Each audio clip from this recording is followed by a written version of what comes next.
The richly varied responses to the listening and discernment process so far give us so much to chew on. What we're noticing and learning is remarkable. The fact that we're learning together may be more remarkable still, because it shows that we're open to growing as human beings, open to God's reshaping, open to being turned inside out. Who'd have thought that we could learn to do so much online and so quickly? The last year has proved, somewhat to its own surprise, that the Church of England can change, and change fast when it has to. It's also reminded us of age-old truths, that relationships matter, that our buildings mean many things to many people, that creation deserves our care, that the voices of the powerless, the youngest and the quietest need to be heard. God is leading us as people and as a diocese into places we've never been before. None of us knows the way, so we need to keep listening, keep noticing, keep learning, keep discerning. It turns out we can change. Better still, we can be changed by the God who made us and loves us and sees what we could become. Your responses prove it. Now we need to live it.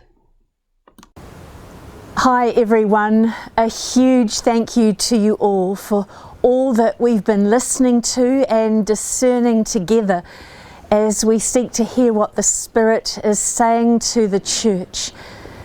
We look forward that more is coming as well as we continue on this journey. One of the clear golden threads for me in the process so far, which I'm sure is only going to grow and grow, is that this is about us all, the whole people of God, knowing ourselves 24/7 disciples, each of our vocations, where we are every day, and knowing us all in partnership in the Church, lay and ordained, equipping leadership, serving together as the whole people of God, setting God's people free for God's mission to the world. Change lives, changing lives. Thank you to everyone who's taken part in the listening and discerning process. It's been exciting reading what you have submitted in terms of what you're noticing, what you're learning, what you feel that God may be prompting us to give up at this time. It's been really interesting to see those common threads. But I'm aware that not everyone has had a chance to take part, and so not everyone will have been able to have their voice heard. Discerning and listening is not something that stops at the end of 2 loops in November, but continues.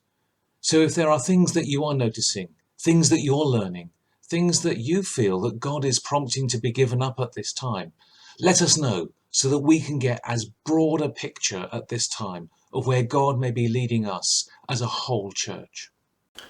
My sisters and brothers, a year or 2 ago, you and I would not be asking the question, what is God saying to us? We would be busily, merrily, happily making our own decisions without even wondering and thinking, but what does God want? This excites me that today you and I are working with each other. But right at the heart of that, we're asking the question, what does God want? What is God saying? And if we're asking those questions, then it means that we're open to hearing and listening to what God has to say. This excites me, that I'm part of a diocese, part of a church, where we're open to listening to what the Spirit is saying.